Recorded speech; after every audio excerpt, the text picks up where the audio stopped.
Vamos a comenzar. Buenos días a todos. Buenos días, doctor Armendáriz. Buenos días, compañeros. El día de hoy les traigo este tema de imágenes por resonancia magnética de infecciones musculoesqueléticas.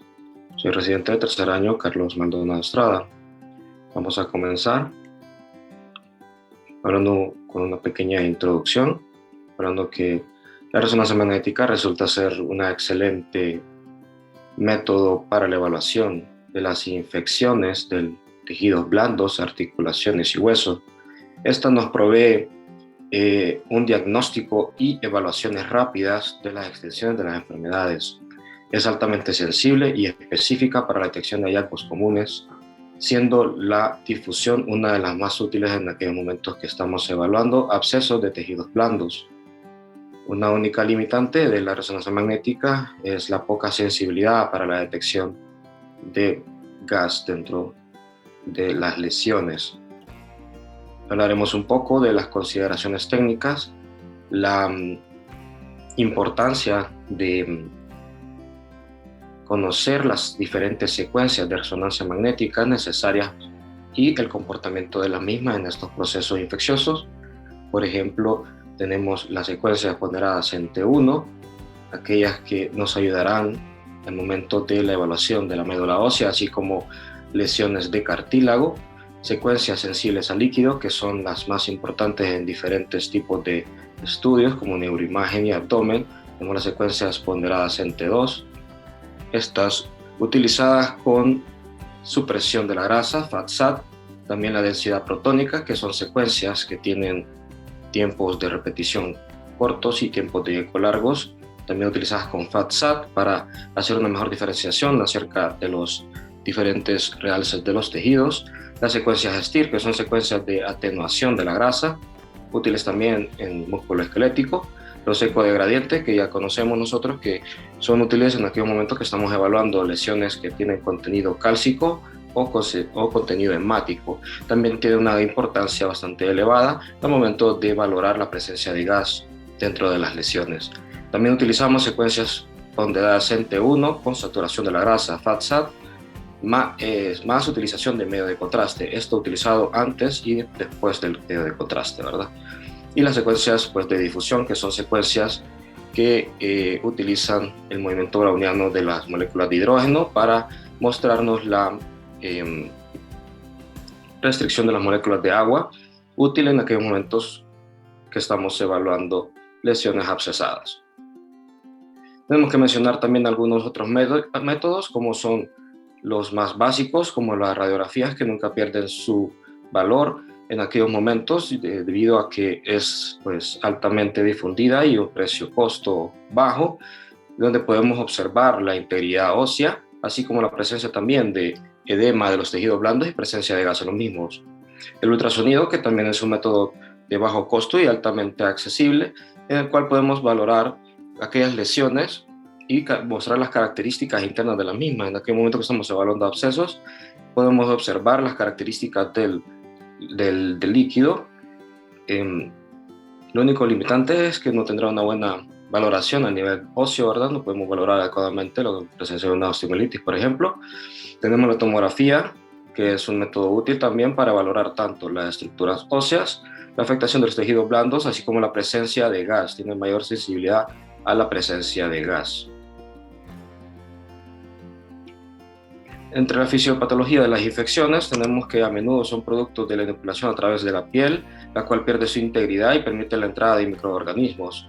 Estos pueden condicionar algunos procesos infecciosos como osteomielitis, artritis séptica y la bursitis séptica, que suelen ser resultado de siembras hematógenas en pacientes pediátricos. Las infecciones del esqueleto axial en adultos, en particular en la columna vertebral, son el resultado más común de siembra hematógena. El agente causal más frecuente es el Staphylococcus aureus, que es el más común en cualquier edad. Y aproximadamente 1 o 3% de los casos, presencia de infecciones por tuberculosis, invocará el sistema musculoesquelético y afectará la espina, aproximadamente 50% de los casos.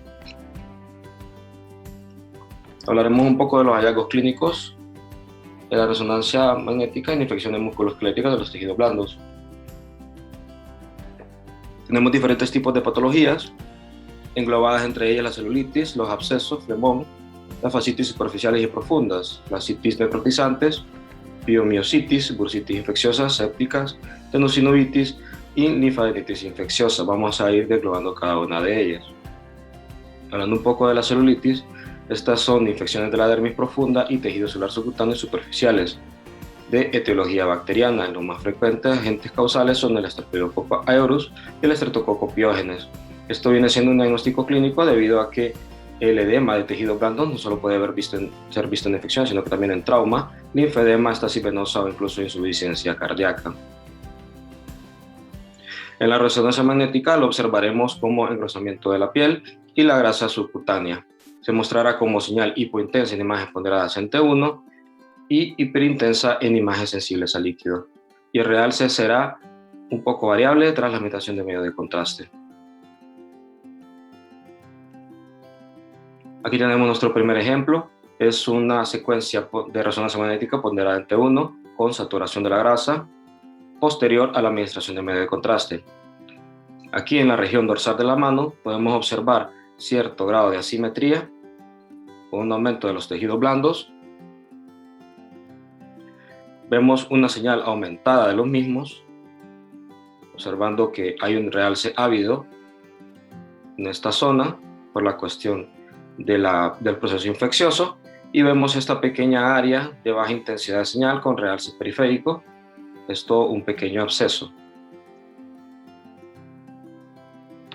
Hablando de los abscesos, son colecciones de líquido focal que contienen células inflamatorias, bacterias y desechos de tejidos necróticos rodeados de tejido conectivo hipervascular e inflamado. Los flemones se definen como el realce del tejido de granulación infectado que con frecuencia rodea un absceso. En resonancia magnética se observarán como señal aumentada en secuencias sensibles al líquido y señal baja en secuencias ponderadas en T1. Mostrarán típicamente realce periférico al medio de contraste y el gas se podrá ver como una intensidad de señal baja en todas las secuencias, de susceptibilidad principalmente exagerado en las secuencias eco de gradiente. En la difusión mostrará una restricción, mostrará alta intensidad de señal, mientras que en las secuencias ADC mostrará una baja intensidad de señal.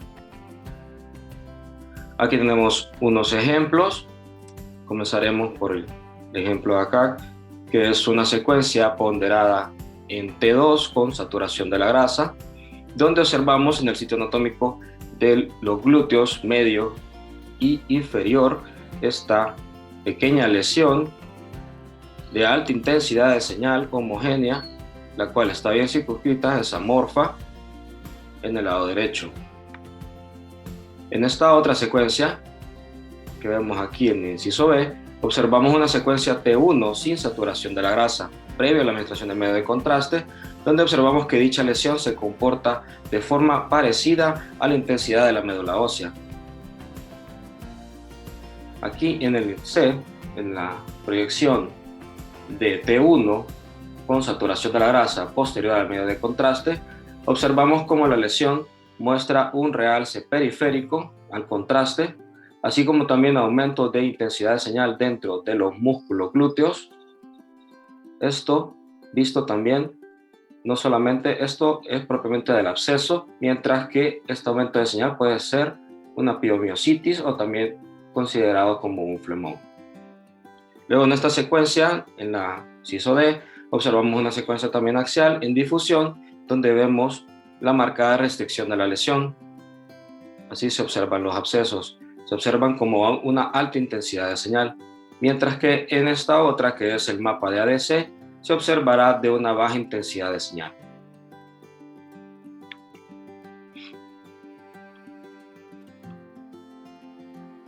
En cuanto a la miositis y piomiositis, la miositis es un término utilizado para hablar de inflamación muscular, mientras que la piomiositis es una infección bacteriana del músculo esquelético que conduce a un edema muscular y a menudo a la formación de flemones, seguido de la formación de abscesos. El trauma es la principal causa, viéndose involucrado en 25 a 40% de los casos. En la resonancia magnética demostrará edema y aumento del volumen muscular, con aumento de señal en secuencias sensibles al líquido, y el realce será de forma variable a la administración de medio de contraste. En este caso estamos viendo cortes coronales. En la primera secuencia, en el inciso A, estamos viendo una secuencia STIR, donde observamos que hacia la región medial del muslo izquierdo tenemos un aumento de la intensidad de señal de forma irregular hacia la región medial del muslo, mientras que en esta secuencia B, que es una secuencia ponderada en T1 sin saturación de la grasa, previo a la administración de medio de contraste, observamos que el músculo tiene una isoatenuación, isointensidad de señal al músculo, ¿verdad? No muestra ningún tipo de modificación.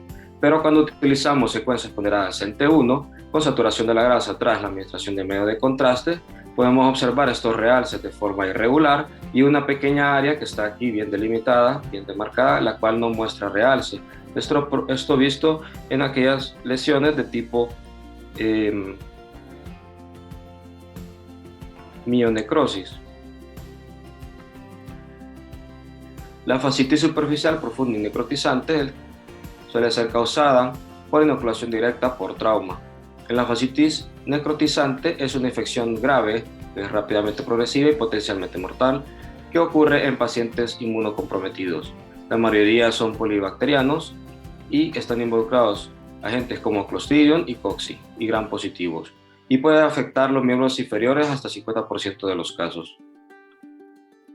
Aquí estamos viendo unas imágenes representativas donde la de la izquierda podemos observar los cambios de coloración de la piel, así como engrosamiento de la misma, observándose en pacientes que presentan celulitis, mientras que en el caso de la derecha podemos observar un paciente con fascitis necrotizante, la cual muestra marcados cambios de coloración de la piel y una área marcada de necrosis.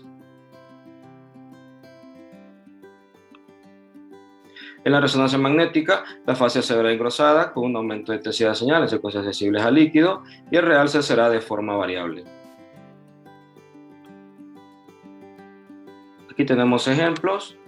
En este primer ejemplo, inciso A, tenemos una proyección lateral de un pie donde estamos observando los importantes cambios inflamatorios en la región distal de la pierna con presencia de gas y aumento de los tejidos blandos. En la secuencia, vista aquí en B, es una secuencia densidad protónica sin saturación de la grasa en un corte axial donde podemos observar los pequeños puntos que nos están señalando. Las flechas son pequeños puntos de ausencia de señal, las cuales luego se le realiza a este paciente una secuencia de T2 con saturación de la grasa donde observamos en los mismos sitios esos pequeños puntos con ausencia de señal, características de cuando se encuentra presencia de gas en las lesiones. Y también observamos el aumento de la intensidad de señal a nivel del tejido celular subcutáneo propio de los cambios inflamatorios. Y en el inciso D estamos viendo una secuencia ponderada en T1 con saturación de la grasa posterior a la administración de medio de contraste. Se observan pequeñas áreas con aumento de intensidad de señal producidas por el contraste, sin embargo se observa a nivel de la fascia profunda esta pequeña área hipointensa, la cual nos muestra aumento de intensidad de señal tras la administración de medio de contraste, lo que sugiere un proceso necrótico. La bursitis infecciosa suele ser no séptica y a menudo secundaria a trauma, depósitos de cristales y artropatías inflamatorias. La bursitis séptica puede ocurrir debido a la articulación directa y las bolsas más frecuentemente afectadas son las del olecranon y la prepatelar. En resonancia magnética, la bolsa dilatada con líquido puede ser de características simples o complejas y dependiendo de esto pues nos dará cierto tipo de características en las diferentes secuencias. Los fluidos simples serán siempre hipointensos en T1 e hiperintensos en secuencias sensibles al líquido de forma homogénea y mostrarán realce periférico a la administración de medio de contraste, mientras que aquellos fluidos que son de características complejas mostrarán intensidad de señal de aspecto heterogéneo, un realce ávido de forma difusa y pequeños focos de intensidad de señal baja que son considerados gas. Aquí estamos observando dos cortes, un corte coronal a la izquierda y un corte axial a la derecha de secuencias ponderadas en T1 con saturación de la grasa posteriores a la administración de medio de contraste. Podemos observar algunos hallazgos. Básicamente, pues nos podemos guiar un poco por lo que es la morfología y comparación. Observemos que al nivel de la articulación de la cadera izquierda, podemos observar que hay cierta irregularidad respecto a la cabeza humeral, así como también del acetábulo, una disminución del espacio articular y una subluxación lateral de la cabeza femoral. A esto más también podemos observar como aquellas áreas de aumento de intensidad de señal producidas por el contraste a nivel tanto de la médula ósea de la cabeza femoral así como del acetábulo. Observando también que este contraste también se observa que se distribuye al nivel de la bolsa del iliozoas. Esto causado por la extensión directa de la lesión hacia la bursa. La tenosinovitis infecciosa se produce a partir de la inoculación directa de un trauma penetrante o de la extensión de infecciones a los tendones. En la resonancia magnética, las vainas de los tendones mostrarán colecciones de fluidos simples o complejos. El realce sinovial será de forma irregular y podrá existir celulitis adyacente. Aquí tenemos el ejemplo, donde vemos en el inciso A una proyección anteroposterior de una mano, en la cual observamos que a nivel de la tercera falange, al nivel del tercio distal del metatarsiano y proximal de la primera falange, observamos que hay una disminución del espacio articular, así como una pérdida de la densidad ósea y irregularidad de los bordes. Al momento de realizar las secuencias de resonancia magnética, las cuales están vistas en vistas coronales, la del inciso B tenemos una vista que es una secuencia ponderada en densidad protónica con saturación de la grasa. Observamos que de dentro hacia afuera, primero pues tenemos la pérdida del espacio articular, visto a este nivel, perdemos el espacio articular, vemos un aumento de la intensidad de señal de la médula ósea de forma bastante difusa y también aumento de intensidad de señal de los tejidos blandos, el tejido celular subcutáneo. Mientras que en el inciso C, que es una secuencia ponderada en T1 con saturación de la grasa, podemos ver que eliminaron la grasa aquí, podemos observar cómo todo se comporta hipointenso, tanto la intensidad de la médula ósea así como los tejidos blandos. Posteriormente a la administración de medio de contraste, podemos observar que existe una vida realce tanto de la médula ósea así como de los tejidos blandos que están inflamados. A este paciente se le hicieron un complemento de secuencias donde observamos cortes axiales.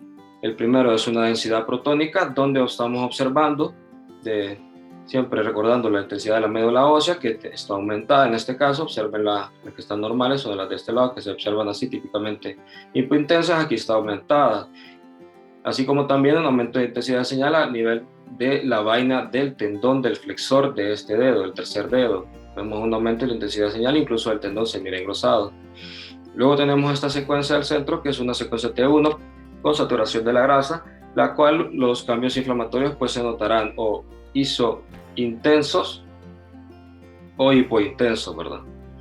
Y en este T1 con saturación de la grasa tras la administración de medio de contraste, observamos el importante realce de los tejidos blandos, así como de la vaina del tendón flexor del tercer dedo, así como de los tejidos celulares subcutáneos. No se observa presencia de gas o colecciones asociadas. En cuanto a la linfadenitis infecciosa, es una inflamación del sistema linfático a menudo causada por una infección bacteriana causada por el estreptococo del grupo A de forma más frecuente, lo cual nos condicionará en la resonancia magnética un aumento de los ganglios linfáticos y demás de los tejidos blandos adyacentes. Aquí tenemos secuencias de resonancia magnética todas en axial, estas a nivel de la pierna. Aquí estamos observando una secuencia STIR en la cual observamos a nivel del cuádriceps femoral así como del vasto lateral un aumento de intensidad de señal de forma variable, un poco heterogéneo, lo cual nos llama a pensar de un proceso inflamatorio. En esta otra secuencia estamos observando un T1 sin saturación de la grasa previo a la administración de medio de contraste, en el cual se comporta los cambios inflamatorios isointensos, son iguales al músculo, no hay realmente un realce, no hay una diferenciación. Pero luego utilizamos esta secuencia ponderada en T1 con saturación de la grasa posterior a la administración de medio de contraste, donde es evidente el realce heterogéneo a nivel del vasto externo y del cuádriceps femoral, ¿verdad? Entonces aquí también observamos que hay pequeñas presencias de ausencia de pequeños puntos con ausencia de intensidad de señal. Esto puede ser producido por gas. Recordemos que también ese aumento de señal a nivel de los músculos puede ser causado por una piomiositis. Y aquí tenemos una lesión también hipointensa, bien definida, con realce periférico, que es propia de los abscesos.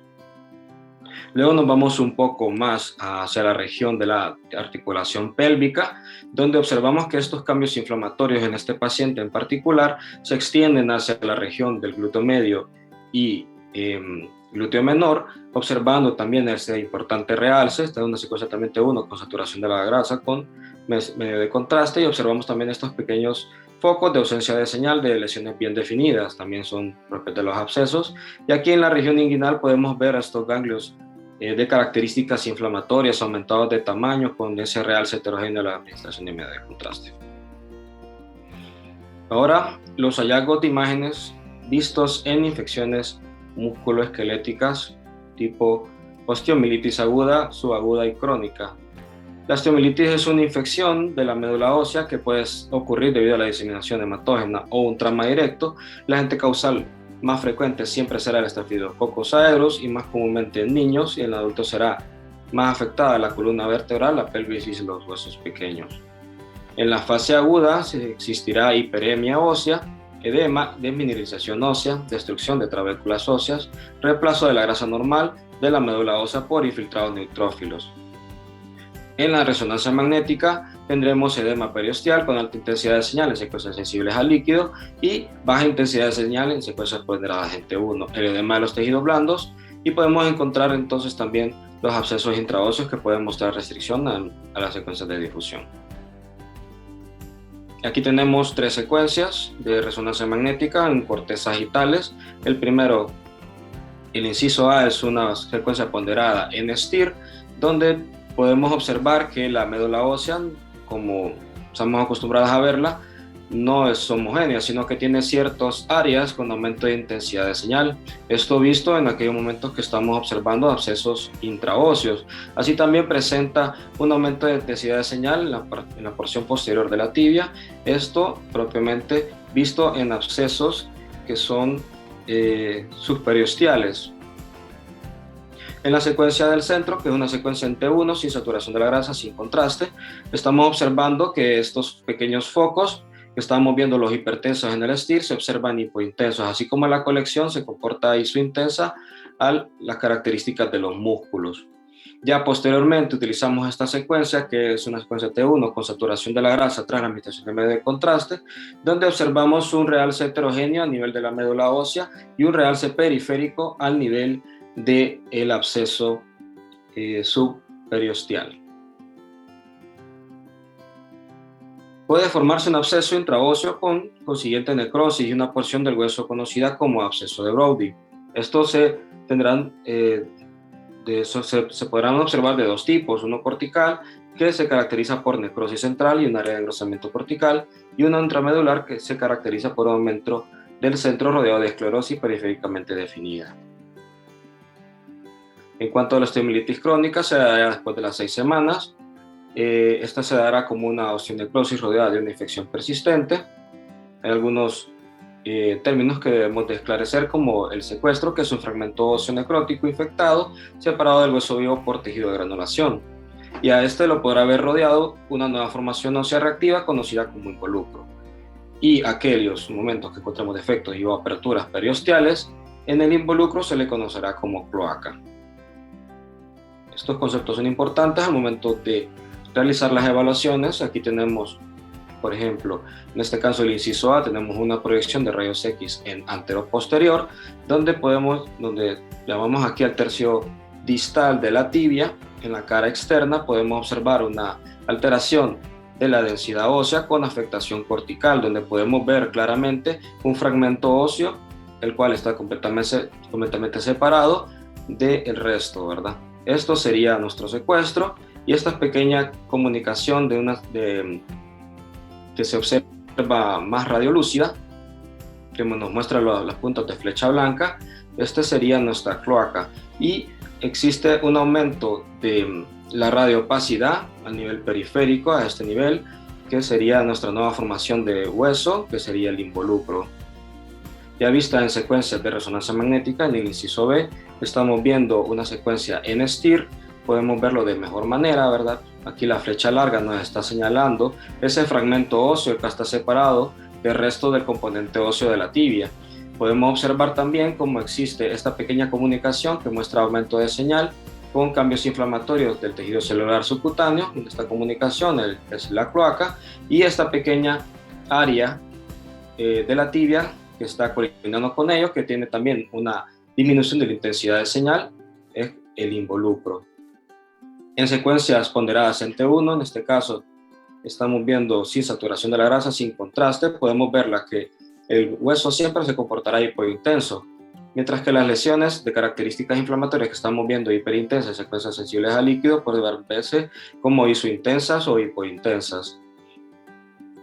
Ya al momento de que estamos observando esta secuencia, que es una secuencia en coronal, que estamos viendo un T1 con saturación de la grasa posterior a la administración de medio de contraste, es más evidente, donde podemos diferenciar el pequeño fragmento óseo separado, el secuestro, ¿verdad? Y podemos ver que de nuevo podemos observar lo mismo que estábamos viendo en los rayos X, este pequeño aumento de intensidad de señal con realce, que está mostrando esta pequeña comunicación, y aquella área de formación de nuevo hueso, que es un poco más periférico a este, con intensidad de señal baja, esto es el involucro, ¿verdad? Si se fijan, son hallazgos bien similares a los vistos desde rayos X. Por último, entonces hablaremos un poco de la artritis séptica, que ya como juntando todo lo anterior, es una infección de la articulación que puede ocurrir como trauma directo, afecta a las articulaciones grandes que son ricas en suministro hemático, como la cadera, hombro y rodilla, en pacientes menores de 3 años y mayores de 55.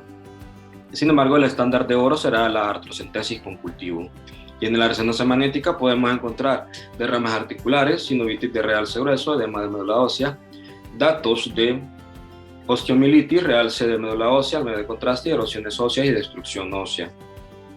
Aquí tenemos el ejemplo, esta radiografía, una proyección en antero-posterior de un pie, donde podemos observar una pérdida de la morfología normal de las falanges. Vemos que tiene una cortical irregulada con destrucción ósea, pérdida del espacio articular, edema de los tejidos blandos, así como presencia de pequeña cantidad de gas de forma variable.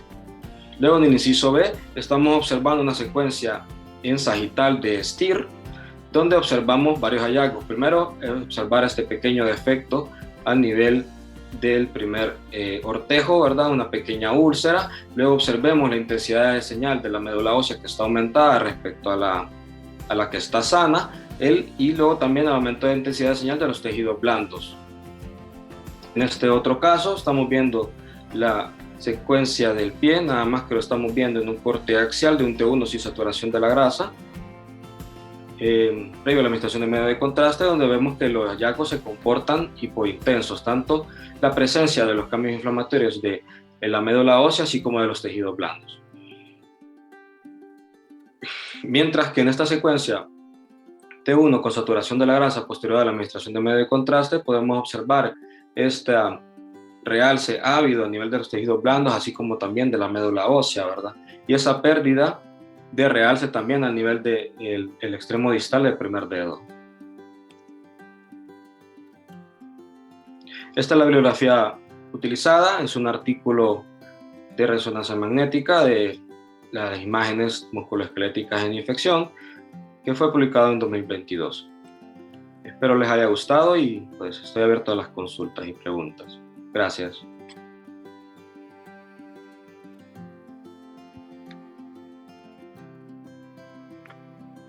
Doctor, muy bonita clase. Yo solo, tengo una consulta. Por ejemplo, en aquellos pacientes posoperados que tienen material de osteosíntesis y que son, por ejemplo, antes de las 6 semanas, donde todavía presentamos cambios inflamatorios secundarios a la misma intervención quirúrgica, ¿hay alguna manera de diferenciar además de la clínica, ¿verdad? O algunos signos específicos en los cuales se pueda diferenciar de la infección propiamente de la inflamación que hay del proceso postoperatorio? Realmente, pues, habría que ver qué tanto material de osteosíntesis tiene, ¿verdad? Porque en base a eso se realizan ¿cómo se le dice? La planificación, ¿verdad? Porque depende de la planificación será, pues, qué tanto nos afecte ese material de osteosíntesis. Después de eso, pues, realmente los cambios inflamatorios propios de del proceso quirúrgico, pues si son ha pasado un tiempo demasiado corto como para que se hayan disminuido, realmente no habrá una adecuada manera de diferenciarlo de los cambios inflamatorios producidos por una infección. Y nos tendremos que ayudar no solamente de la resonancia magnética, sino que también de los exámenes laboratoriales, ya que tanto como estábamos observando en la celulitis, que la celulitis, pues obviamente hay aumento de intensidad de señal y en cualquier momento, no solamente de infección, sino que también traumas, incluso también cuando hay procesos de tipo metabólico, ¿verdad? Como insuficiencia renal o que hay edema de partes blandas. Entonces realmente no habrá una adecuada manera de diferenciarlo. Otra es la presencia, pues, de hallazgos adicionales como erosiones de las corticales óseas, aumento de intensidad de señal de la médula ósea o también presencia de colecciones.